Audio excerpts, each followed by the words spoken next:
భరతమాతను దాస్య శృంఖలాల నుంచి విముక్తి చేయడానికి శాంతి మార్గంలో నడిచిన మహనీయుడు. దేశంలోని ప్రజలందరినీ ఏకం చేసి ఆంగ్లేయులను తరిమికొట్టిన మహాత్ముడు మన మోహన్ దాస్ కరమ్చంద్ గాంధీ. అందుకే ఆయన మనకు జాతిపిత, స్ఫూర్తి ప్రదాత. ఆయన జీవితం అన్ని తరాలకు ఆదర్శనీయం. ఆయన మాటలు అనునిత్యం అనుసరణీయం. మహాత్ముడు చూపిన మార్గం శిరోధార్యం. ఆ మహనీయుడి 77వ వర్ధంతి నేడు. తాను పరమ హిందువునని మహాత్ముడు ఎన్నో సందర్భాల్లో స్వయంగా ప్రకటించుకున్నారు. సనాతన హిందూ మతాన్ని తన జీవితానికి ప్రేరణగా ఆయన భావించేవారు. హిందూ ధర్మం, గో సంరక్షణ, స్వదేశీ, అంటరానితనం నిర్మూలన వంటి విషయాల్లో ఆయన ఆదర్శాలు, ఆలోచనలు, సిద్ధాంతాలను పుణికిపుచ్చుకున్న రాష్ట్రీయ స్వయం సేవక్ సంఘ్ ఆర్ఎస్ఎస్ నేడు ఆయన ఘనవారసత్వాన్ని కొనసాగిస్తుంది. వాస్తవానికి సంఘ్ గొప్ప ఆరాధకుల్లో బాపూజీ కూడా ఒకరు. 1934లో మహారాష్ట్రలోని వార్ధాలో ఏర్పాటు చేసిన ఆర్ఎస్ఎస్ శిక్షణా శిబిరాన్ని గాంధీజీ సందర్శించారు. అక్కడ కుల, మతభేదాలు లేకుండా సంఘ కార్యకర్తలు అందరూ ఒకే కప్పు కింద కలిసి భోజనాలు చేస్తుండడం చూసి అబ్బురపడ్డారు.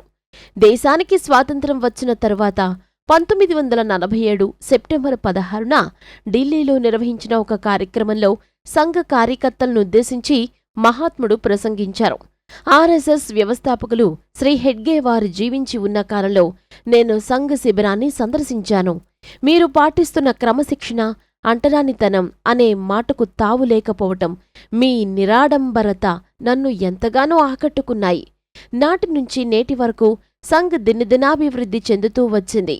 సేవ, ఆత్మ బలిదానం అనే ఉన్నత ఆదర్శంతో ప్రేరణ పొందిన ఏ సంస్థ అయినా వృద్ధి సాధిస్తుందని నేను బలంగా విశ్వసిస్తాను అని గాంధీజీ పేర్కొన్నారు.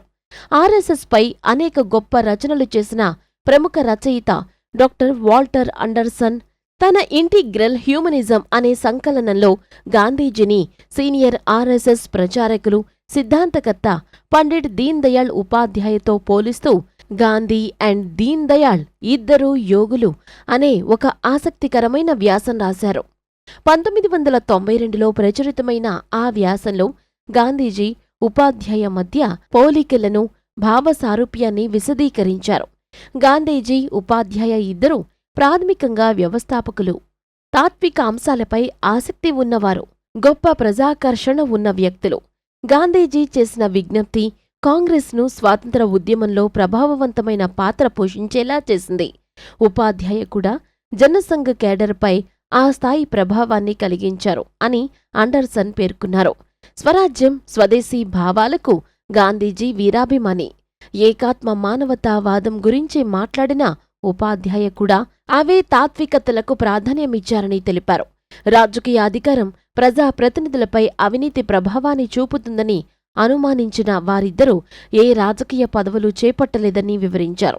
1925లో ఆవిర్భవించినప్పట్నుంచి సంవత్సరానికి 365 రోజులు విరామం లేకుండా శాఖలు నిర్వహించడమే ఆర్ఎస్ఎస్ మూలసూత్రం. కానీ గాంధీజీ మృతికి సంతాప సూచకంగా సంఘ శాఖలన్నింటినీ 13 రోజుల పాటు మూసివేశారు. ఇది ఆర్ఎస్ఎస్లో మహాత్ముడి పట్ల ఉన్న గౌరవానికి నిదర్శనం. సమాజంలోని స్త్రీ, పురుషుల వ్యక్తిత్వమే అంతిమంగా రాజ్య స్వభావాన్ని నిర్ణయిస్తుందని గాంధీ, ఉపాధ్యాయ ఇద్దరూ భావించేవారు. అలాంటి వ్యక్తులను తయారు చేసే పనిని ఆర్ఎస్ఎస్ గత దశాబ్దాలుగా నిర్విరామంగా కొనసాగిస్తోంది. కాబట్టి ఆర్ఎస్ఎస్ వంటి సంస్థలు, దీన్ దయాళ్ ఉపాధ్యాయ వంటి సిద్ధాంతకర్తలు మహాత్ముడి వారసత్వానికి నిజమైన వారసులని చెప్పడంలో ఏమాత్రం అతిశయోక్తి లేదు.